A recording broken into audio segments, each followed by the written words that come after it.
தென்னாடுடைய சிவனே போற்றி, என் நாட்டவர்க்கும் இறைவா போற்றி. அனைவருக்கும் அன்பு வணக்கம். நண்பர்களே, நேற்றைக்கு மகா சிவராத்திரி இல்லையா? அதனால பொன்மாரில் இருக்க ஸ்ரீ சக்திபுரீஸ்வரர் கோவிலுக்கு போயிருந்தேன். கோவில் சின்ன கோவில் தான். ஏழைகளுடைய வீடு சின்னதாக இருக்கும், ஆனால் அவங்களுடைய மனசு பெருசாக இருக்கும் அப்படின்ற மாதிரி பக்தர்கள் கூட்டம், எண்ணில் அடங்காத கூட்டம். அதுவும் வேன் வேனாக வந்துட்டு இருக்காங்க. அங்கே சாலையை சுற்றி 2 பக்கத்துலேயும் அந்த வேன்கள் நிறுத்தி வச்சுருக்காங்க. அதிலலாம் பார்த்தீங்கன்னா 59, 60, 61லாம் நம்பர் போட்டு வச்சுருக்காங்க. அவங்கெல்லாம் இந்த வேனில் வரவங்க அந்த மகா சிவராத்திரி இரவு முழுவதும் பல்வேறு சிவாலயங்களுக்கு சென்று இறைவனை தரிசனம் செய்வது அப்படின்னு ஒரு வழக்கமாக வச்சுட்டு இருக்காங்களாம். அதே மாதிரி கோவில்லையே இரவு முழுக்க கண் விழித்து பக்தி பாடல்களை பாடிக்கொண்டு அதுக்கப்புறமா ஒவ்வொரு கால பூஜையிலையும் கலந்து கொண்டு இதற்கு ஏராளமான பக்தர்கள். எல்லாத்தையும் விட நான் ரொம்ப அற்புதமாக பார்த்த விஷயம் அங்கு நடந்த அந்த பரதநாட்டிய நிகழ்ச்சி. பரதநாட்டிய நிகழ்ச்சிகள்லாம் நான் போனது கிடையாதுங்க. முதன்முறையாக நண்பர் கணேஷ்ராம் அவருடைய மகள் அவங்களுடைய பரதநாட்டிய நிகழ்ச்சி இருக்குது, நீங்கள் வாங்கோ அப்படின்னு கூப்பிட்டப்போ அதில் கொஞ்சம் தயக்கத்தோடு தான் போனேன். 1 மணி நேரம் 1.5 மணி நேரம் பரதநாட்டியம் அப்படின்னா எப்படி உட்கார முடியும் அப்படின்னு. ஆனால் அந்த நாட்டிய நிகழ்ச்சி முடிந்த பிறகு என்னங்க இது 1.5 மணி நேரத்தில் முடிச்சிட்டிங்க, இது இன்னும் ஒரு அரை மணி நேரமாவது நாட்டியம் ஆடக்கூடாதா அப்படின்னு கேட்குற அளவுக்கு அந்த நிகழ்ச்சி இருந்தது. ரொம்பவே அற்புதமாக இருந்தது.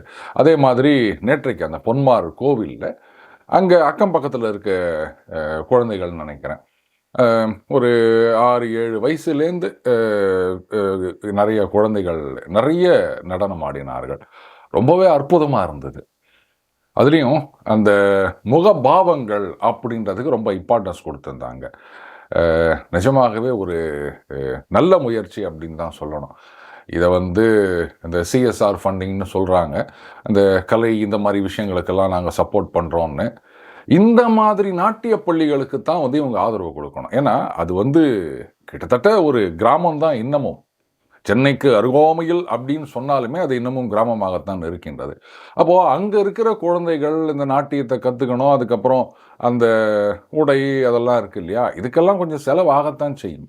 ஸோ இதை யாராவது ஸ்பான்சர் பண்ணாங்க அப்படின்னு சொன்னால் அந்த கலை இன்னும் வளரும் இல்லையா? திருப்பி மெட்ரோ சிட்டிலேயே இருக்கவங்களுக்கு சப்போர்ட் பண்ணிக்கின்னு இதெல்லாம் கொஞ்சம் யோசிக்கணும். அந்த மகா சிவராத்திரி நிகழ்வுகள் இன்னும் மனதை விட்டு நீங்கவில்லை. அதனால தான் இன்றைக்கு திருவிளையாடல் புராணத்திலேருந்து ஒரு படலம் பார்க்கலாம் அப்படின்னு. மதுரை மக்களுக்கு ஒரு முக்கியமான அறிவிப்பு, அந்த முரசு அறிவிப்பு ஒன்று இருக்கார்ல, அவர் டம்ம அடிச்சுக்கிட்டே அந்த செய்தியை கூறுகின்றார். வைகை ஆற்றிலே வெள்ளம் கரை புரண்டு ஓடுகிறது, அதனால வீட்டுக்கு ஒருவர் மண் சுமந்து கரை கட்ட வேண்டும், ஆற்றை தடுத்து நிறுத்த வேண்டும், இது அரச கட்டளை அப்படின்றாங்க. இதை கேட்ட உடனே வந்தி அப்படின்ற ஒரு கிழவி, பாவம் யாருமே இல்லை அவளுக்கு, தனி கட்டை, அவோ வீட்டுக்குள்ள போய் புலம்புறா, என்னப்பனே உன்னையும் என்னையும் தவிர இந்த வீட்டில் யாரு இருக்கா? என்னால் போக முடியுமா? நான் போய்த்தான் எதையும் செய்ய முடியுமா? இதோ இந்த பிட்டு, இதை விற்று அதிலிருந்து வர ஏதோ ஒரு சொற்ப காசுல நான் உயிர் வாழ்ந்து கொண்டு இருக்கின்றேன். இதுல நான் யாரை கூப்பிட முடியும்? ஒன்னை தவிர எனக்கு யாரு இருக்கா அப்படின்னு புலம்புறான். அப்போ அந்த மதுரை மாநகரத்தின் தெருக்களிலே ஒரு இளைஞன், அவனை பார்க்கும்போது அந்த குதிரையில வீரர்கள் போயிட்டு இருக்காங்கல்ல, அவங்கெல்லாம் அப்படியே ஆடி போய் நிற்கிறாங்க. அப்பா யாருடா இவன்? ஒரு மானிட பிறவி மாதிரியே இல்லையே இவன் அப்படின்னு. நல்ல நெடிதுயர்ந்த மேனி, நல்ல கட்டுமஸ்தான உடம்பு, அப்படியே சடை புரள்கின்றது. பார்க்கும் போதே கண்ணு கூச வைக்கும் ஒரு பிரகாசத்துடன் இருக்கின்றான் அந்த இளைஞன். அப்படியே எத்தையும் மதிக்காம அவன் பாட்டுக்கு நடை போட்டு கொண்டு வருகின்றான். அவன் நடைய பார்க்கும் போதே எல்லாம் மயங்கி நிற்கின்றார்கள். யாரும் அவன்கிட்ட பேச்சு கொடுக்க கூட முடியல, வாயடைத்து நிற்கின்றனர். அப்போ அந்த இளைஞனே பேசுகின்றான். கூலி கொடுத்து என்னை கொள்வார் உண்டோ அப்படின்னு கேட்கிறான். அவனே கேட்ட உடனே இதுவரைக்கும் வாயடைத்து நின்ற மக்கள், ஐயோ இந்த இளைஞன் கேட்டுட்டானே, பதில் சொல்லாம இருக்க கூடாதே அப்படின்னு முந்தி வருகிறார்கள். வந்தி அங்க இருக்கா, அவளுக்குத்தான் யாரும் இல்லை, அங்க போனா அவ வேணும்னா உன்னை கூலி கொடுத்து கொள்வாள் அப்படின்றாங்க. வந்தவனும் அவளுக்காகத்தானே வந்திருக்கான். நேரா வந்தியின் வீட்டை நோக்கி விரைகின்றான் அந்த இளைஞன். அப்போ அந்த வீட்டுக்கு வெளில நிற்கும் போது வந்தி கிழவி வெளில வரா. அவளை பார்த்த உடனே அந்த இளைஞன் கேட்கிறான், நீதான் வந்தியா? அதுக்கு இந்த கிழவி சொல்றா, இருளோன்னு இருக்கு, வெளிச்சமே இல்லை, இப்படி ஒரு பிரகாசமான உருவம் அப்படின் போது அந்த இருட்டுல பிரகாசம் கண் கூசுகின்றது.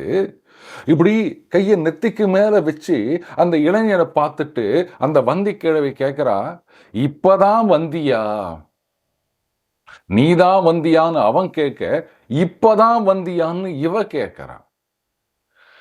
பாட்டி, என்னை கூலி கொடுத்து கொள்வாயா அப்படின்னு கேட்கிறான். அப்போ அந்த வந்தி கேட்கிறான், என்ன கொடுக்க வேண்டும்? எதை கொடுத்தால் உனை கொள்ளலாம் அப்படின்றான். அதுக்கு அந்த இளைஞன் சொல்றான், எல்லாத்தையும் உதிர்த்து விடு, என்னை கொள்ளலாம்ன்றான். வந்தி கேட்கிறா, புரியலையே, நான் வயசான கிழவி, எல்லாத்தையும் புட்டு புட்டு வைப்பா அப்படின்றான். உடனே அந்த இளைஞன் சொல்றான், அதுதான் பாட்டி, நீ புட்டு செஞ்சு விற்கிறல்ல, அதுல எல்லாத்தையும் எனக்கு கொடுன்னு நான் கேட்கல, அதுல இந்த உதிர்ந்து போற புட்டு இருக்கு பாரு, அதை மட்டும் நீ எனக்கு கொடு, அது போதும், உன் பங்குக்கு நான் போய் வேலை செய்யறேன் அப்படின்றான்.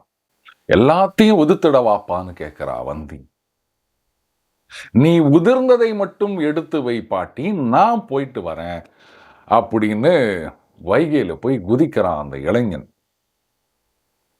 போறதுக்கு முன்னாடி வந்தி சொல்றா, தலையில இந்த துணியை போட்டுக்கப்பா, தலையில தண்ணி இறங்கினா கஷ்டம்.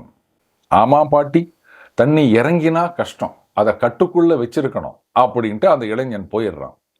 அந்த வைகை இது வரைக்கும் தலையிலேயே அந்த நீரை சுமந்து கொண்டிருந்தவன் இப்போ அந்த நீர் அவனை சுமக்க போகின்றது. வைகை ஆத்துல அப்படி ஒரு கும்மாளம் போடுறான்.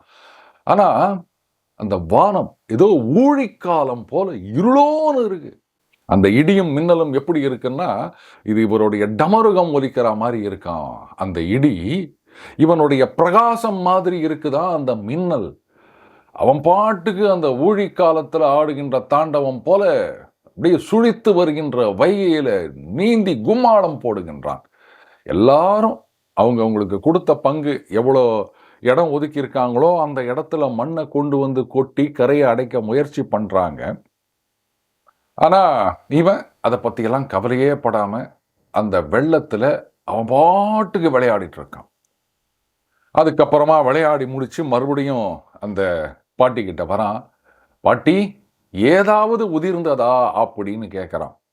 அப்போ அந்த பாட்டி சொல்றா, எல்லாமே உதிர்த்து விட்டேன், நீ என்னை கொள்வாய் அப்படின்றான். பிள்ளை முருகன் மட்டும்தான் ஔவையாரிடம் தமிழில் விளையாட வேண்டுமா? வந்தி கிழவி அப்பனுடைய தமிழை விளையாடுகின்றாள். கூடு பாட்டி, முதல்ல நான் சாப்பிட்றேன், அவ்வளோ பசியாப்பா? அது அப்பப்போ இந்த மாதிரி பசி வரும் பாட்டி எனக்கு, அப்படியே இந்த உலகத்தையே முழுங்கிடலாம் போல பசியா இருக்கும். ஆனா இப்போ அந்த அளவுக்கு பசி இல்லை, நீ எனக்கு இந்த உதிர்த்ததை மட்டும் கொடு அப்படின்றான். அப்படியே அத்தனை புட்டும் உதிர்ந்து கிடக்கின்றது, அப்படியே எடுத்து கொடுக்குறா அந்த வந்தி கிழவி. இவனும் ருசியா சாப்பிட்றான். ஆஹா ஆஹா, தேவாமிர்தம் மாதிரி இருக்கு அப்படின்றான். பார்த்துப்பா, தொண்டையில சிக்கிக்க போகுது அப்படின்றா. ஏற்கனவே சிக்கினது தானே, இங்க மட்டும் அப்படியே நீல நிறமாக இருக்கின்றது. நீலகண்டன் இல்லையா, வேற எப்படி இருக்கும்? அப்போ காவலாளிகள் அவங்க போய் பார்க்குறாங்க, ஒரு இடத்துல மட்டும் எந்த விதமான வேலையும் நடைபெறவில்லை.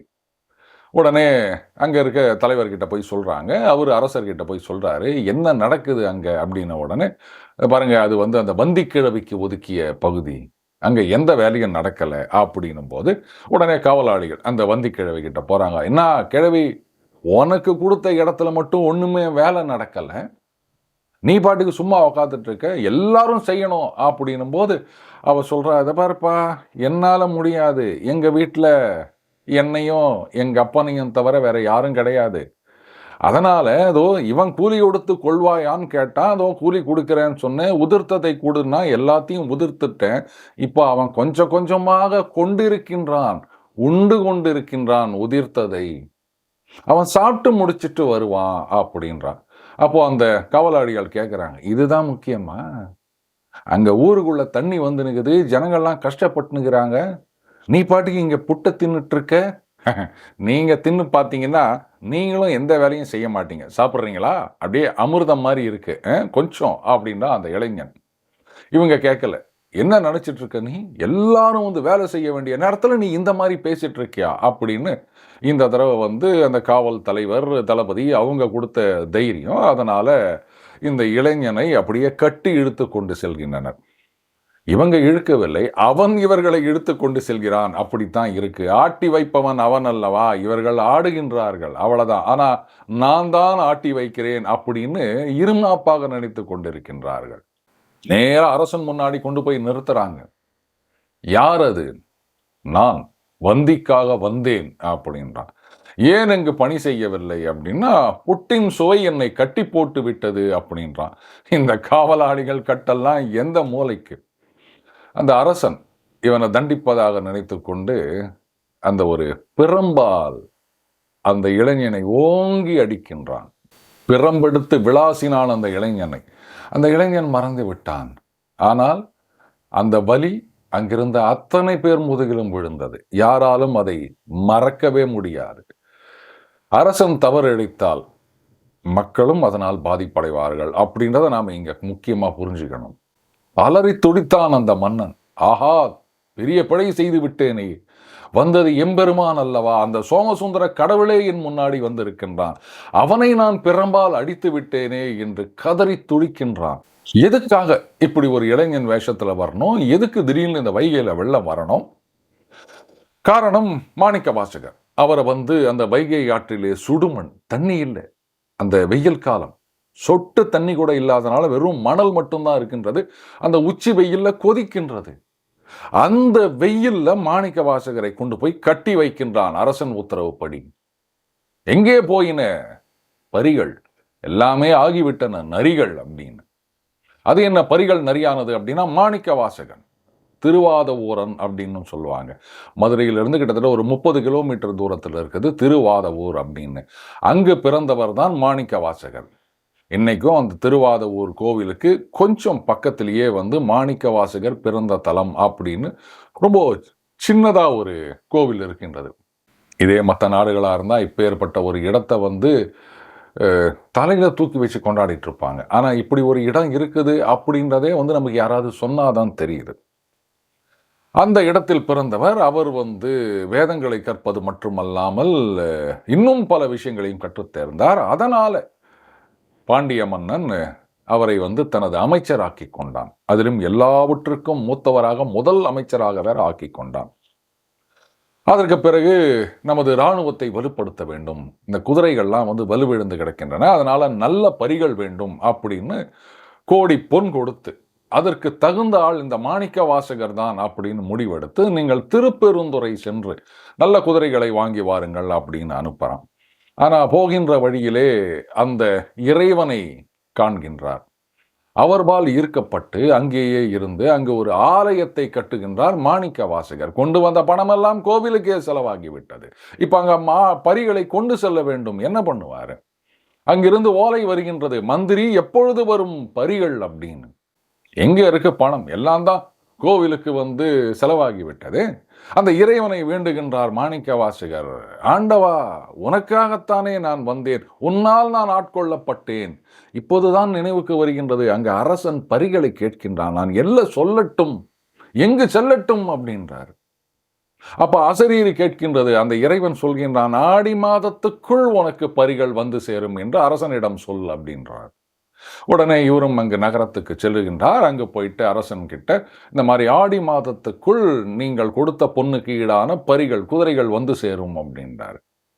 ஆனா அதற்கு முன்னாடியே வந்து அரசனுக்கு செய்தி போய்விட்டது, இந்த அமைச்சர் வந்து அந்த பரிகளுக்கு கொடுக்கறதுக்கு காசு ஒன்றும் இருக்காது, எல்லாத்தையும் அவர் கோவில் கட்டி அதிலேயே செலவழித்து விட்டார்னு. இருந்தாலும் அமைச்சர் சொன்ன வார்த்தைக்காக கட்டுண்டு இருந்தார் அந்த மன்னன். ஆடி மாதமும் முடிய போகின்றது. இன்னும் ஒரு 3-4 நாள் தான் இருக்கு. மாணிக்க வாசகரை அழைக்கின்றார். எங்கே உனது பரிகள்? இன்னும் 3 நாள் தான் இருக்கு அப்படின்றார். அப்போ மாணிக்க வாசகர் சொல்றார், இன்னும் 3 நாட்களுக்குள், ஆடி மாதம் முடிவதற்குள் பரிகள் வந்து சேரும் அப்படின்றாரு. ஆடி மாதத்தின் கடைசி நாள். பரிகள் எங்கு வருதுன்னே தெரியல. காவலாளிகளை அனுப்பி மாணிக்க வாசகரை இழுத்து வர சொல்கின்றான் அரசன். அவரை கட்டி போட்டு அவரை சித்திரவதை பண்ணி கதறுகிறார் மாணிக்க வாசகர். அப்போ காவலாளி ஒருவன் அரசனிடம் சொல்லுகின்றான், அரசே, பரிகளுடன் ஒரு வியாபாரி வந்திருக்கின்றார், தங்களை காண வேண்டுமாம் அப்படின்னு. குதிரை வியாபாரியை காண அரசனே நேரில் செல்கின்றான். அந்த குதிரை விற்க வந்தவனை பார்த்தவுடனே கையெடுத்து கும்பிடுகின்றான். அவன் சொல்றான், அந்த மாணிக்க வாசகர் கொடுத்த பொன்னுக்கு ஈடாக உயர்ந்த ஜாதி குதிரைகள் ஏதோ இருக்கின்றன, இந்த விற்பனைக்கு அடையாளமாக அந்த கயிறை மாற்றிக்கொள்ளலாம் அப்படின்னு குதிரையை பிடித்திருந்த அந்த கயிறை அரசனிடம் கொடுக்கிறான். அந்த குதிரை விற்க வந்த வியாபாரி அவனது ஒரே ஒரு குதிரை, அதை மட்டும் எடுத்துக்கொண்டு மீதி குதிரைகளை இங்கேயே விட்டு செல்கின்றான். போகும்போதே சொல்லிட்டு போறார் வியாபாரி, குதிரைகளை உன்னிடம் கொடுத்து விட்டேன், இனிமேல் அது உன் பொறுப்பு, அதை காப்பதும் காவாமல் இருப்பதும் உன் கடமை அப்படின்னு சொல்லிட்டு போயிடுறாரு. அரசருக்கு மகிழ்ச்சி. எல்லாம் உயர்ந்த ஜாதி குதிரைகள், எல்லாவற்றையும் கொட்டிலே கட்ட சொன்னார். இதுல மாணிக்க வாசகர் முன்னாடியே ஒன்று சொல்லியிருக்காரு, குதிரைகள் எல்லாம் வந்து சேரும், நீங்க அந்த குதிரைகளுக்கு தக்கவாறு லாயங்களை தயார்படுத்துங்கள், புல்லு கொள்ளு எல்லாத்தையும் தயார் நிலையில் வையுங்கள் அப்படின்னு வேற சொல்லியிருக்காரு. அதனால எல்லா குதிரைகளையும் அங்கே கட்டி விட்டார்கள். மாணிக்க வாசகரையும் விடுவிக்கின்றான் அரசன். நீங்க சொன்ன மாதிரியே பரிகள் வந்து விட்டன அப்படின்னு. மாணிக்க வாசகரும் வீட்டுக்கு செல்கின்றார். ஆனா இரவானதும் அந்த பரிகள் எல்லாம் நரிகளாகி ஊளையிடத் தொடங்கி விட்டன. காரணம், எல்லாம் எம்பெருமானுடைய சித்து விளையாட்டு தானே. அவர் தான் காட்டில் இருந்த நரிகளை பிடித்து அதை பரிகளாக்கி அதை கொண்டு மன்னனிடம் ஒப்படைத்து விட்டு சென்றிருக்கின்றார். அந்த அவ்வளோ பெரிய சுருக்கு போட்டு தானே கட்டியிருப்பாங்க. நரியின் கழுத்து சின்னது அப்படின்றதுனால அந்த நரிகள் சுருக்கிலிருந்து தப்பித்து கொண்டன. இப்போ அந்த லாயத்திலிருந்து வெளியே குதித்து ஓடுகின்றன. கொள்ளும் புல்லையும் போய் இந்த நரிகள் தின்னுமா? கோழியை பிடிக்கும், முயலை பிடிக்கும், அதைத்தான் பிடிக்கும். அதனால் அந்த நரிகள் ஊர் முழுக்க ஓடுகின்றன. அங்கே இருக்கின்ற அந்த ஆடுகள், கோழிகள் இதையெல்லாம் பிடித்து துன்புறுத்துகின்றன, மனிதர்களெல்லாம் பயமுறுத்துகின்றன. அப்படியே இரவில் அத்தனை பேரும் பயந்து கொண்டு வருகின்றார்கள். அரசே, எங்களை காப்பாற்றுங்கள், ஊர் முழுக்க நரிகள் புகுந்து விட்டன அப்படின்னு. காவலாளிகளை கூப்பிடுறாரு, எங்கிருந்து வந்தன நரிகள்? இத்தனை காலமா இந்த மாதிரி நரி இங்க கிடையவே கிடையாது அப்படின்னு. சரி, எல்லாரும் குதிரை மேலே ஏறி போலாம் அப்படின்னு பார்த்தா குதிரை கட்டின லாயம் காலியாக இருக்கின்றது. அப்போதான் அரசனுக்கு புரிகின்றது, பரிகள் நரிகளாக மாறிவிட்டன அப்படின்னு. இழுத்து வா அந்த மாணிக்க வாசகனை அப்படின்றாரு. அரசன் கொடுத்த பொன்னை எல்லாம் செலவழித்து விட்டு கோயில் கட்டிவிட்டு ஏதோ சித்து விளையாட்டு செய்து நீ அந்த நரிகளை பரிகளாக்கி கொண்டு வந்திருக்கின்றாய். ஒரு நாழிகையோ 3 நாழிகையோ ஒரு இரவு கூட தாழாமல் அவையெல்லாம் மறுபடியும் நரிகளாகி விட்டன. இது மக்கள் பணம், இதுல நீ கோயில் கட்டுவதா அப்படின்னு அந்த மாணிக்க வாசகரை கோபத்துடன் இழுத்து வர சொல்கின்றான் அரசன். கரெக்டு தான். இந்த அரசு பணத்தை எப்படி கோவிலுக்கு செலவு பண்ணலாம்? கோயில் பணத்தை ஒண்ணு அரசாங்கத்துக்கு எடுத்துக்கலாம். இதுதானே அமைச்சர் செய்ய வேண்டியது. இவர் தலைகீழ செஞ்சிருக்காரு. அதான் அரசனுக்கு கோபம் வந்து. அதற்காகத்தான் உச்சி வெயில் வேளையிலே அந்த வைகை ஆற்றிலே கட்டி நிறுத்துகின்றார்கள் மாணிக்க வாசகனை. உண்மை என்ன? உண்மை என்னன்றது உலகத்துக்கே தெரியும். என் அரசனுக்கு தெரியாதா? இந்த பணத்திலே அவன் கோவில் கட்டி விட்டான் அப்படின்றது தெரியாதா? ஆனாலும் அவனை கட்டி வைத்து துன்புறுத்துகின்றான். துன்புறுத்தி என்ன பண்ண போறீங்க நீங்க? ஆள்கின்றவனுக்கே இவ்வளவு கோபம் வரும்போது அந்த ஆண்டவனுக்கு எவ்வளவு கோபம் வரும் அடியாரை துன்புறுத்தினால்? அதுதான் சுடுமண் தகித்த அந்த வைகை இப்ப அப்படியே வெள்ளம் கரை புரண்டு ஓடுகின்றது. எங்கிருந்து வந்ததுன்னு தெரியல அந்த வெள்ளம். அப்படி ஒரு வெள்ளம், இரு கரைகளே காணவில்லை, மதுரை மாநகரத்தையே மூழ்கடித்து விடுமோ அந்த அளவுக்கு ஒரு வெள்ளம். அந்த கோடையிலே இருண்டு விட்டது. இந்த சூரியனையே மேகக்கூட்டங்கள் விழுங்கி விட்டது போல ஒரு தோற்றம். வானத்துக்கும் பூமிக்கும் இடையறா தொடர்பாக அந்த மழை துளிகள் சரமாரியாக பெய்கின்றன. அந்த மழையை பார்த்தவுடனே வீரர்கள் ஓடிவிட்டனர். இதுதான் அந்த ஊழிக்காலத்தை போன்ற மழைக்கான காரணம். பெரும்பால் அடித்தவுடனே அந்த அடியின் வலி அங்கிருந்த அத்தனை பேர் முதுகிலும் விழுந்தது. அந்த இளைஞனை காணவில்லை. பதறி துடிக்கின்றான் அந்த அரசன். அசரீரி கேட்கின்றது, அந்த நரிகளை பரிகளாக்கியது நான், ஆனால் நீ மாணிக்க வாசகன் மீது சந்தேகப்பட்டாய், அதனால்தான் மீண்டும் பரிகளை நரிகளாக்கினோம் அப்படின்றார். தன் தவறை உணர்ந்தான் அந்த அரசன். மக்கள் பணத்தில் தானே கோவில் கட்ட முடியும். கோயில் பணத்தை மக்களுக்கு எடுத்துக்க முடியுமா? அவர் பண்ணதுல தப்பே கிடையாது. எல்லாமே அந்த சோமசுந்தர கடவுளுக்காகத்தானே, அவர் கொடுத்தது தானே எல்லாமே. அப்புறம் அவருக்கு கோவில் கட்டினதுக்கு நாம இந்த மாதிரி பண்ணிட்டோமே அப்படின்னு தன் பிழை உணர்ந்து வருந்துகின்றான் அந்த அரசன். அன்னைக்கு இருந்த அரசர்கள் தவறு செய்தால் வருந்தினார்கள், அந்த தவறை போக்க வேண்டும் என்று நினைத்தார்கள். இப்படிப்பட்ட அந்த இறைவனது திருவிளையாடல்கள் இதெல்லாம் நடந்த பூமி அந்த மதுரை அப்படின்னு நினைக்கும் போது மதுரை மக்களை பார்த்தா ரொம்பவே பொறாமையாக இருக்கின்றது நண்பர்களே. மீண்டும் அடுத்த பதில் இணைந்திருப்போம். வணக்கம்.